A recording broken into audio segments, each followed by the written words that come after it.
డబ్బులు లేవు సార్. మీరు అంటే గుర్తొచ్చింది, ఆ కేసు మీద ఒక బుక్ రాద్దాం అనుకున్నాను సార్. దానికి సంబంధించి కొంత రీసెర్చ్ కూడా చేశాను. అది చూసి ఎవరికి అనుమానం వచ్చి ఉంటుంది, ఆడు మీకు ఫోన్ చేసి ఉంటాడు. ఇప్పుడు ఇల్లంతా సర్దుకోవాలి. Let's go. ఆ కాల్ ఎక్కడి నుంచి వచ్చింది? అదేదో అనోనిమస్ కాల్ సార్. వెంటనే సైబర్ సెల్ కి ఇన్ఫార్మ్ చేయండి. ఈ మధ్య ప్రతి పోకిరి వెదవికి పోలీసులతో ఆడుకోవడం చాలా ఈజీ అయిపోయింది.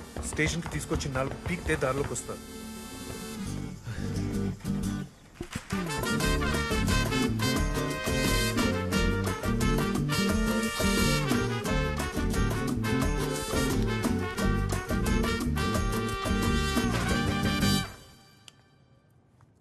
అరే బా, థ్యాంక్స్ రా. థ్యాంక్స్ బా.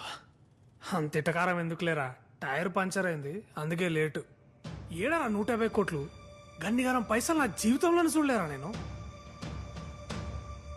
లేట్ అవడం ఏంట్రా? గదొక డొక్కు ట్రక్ రా.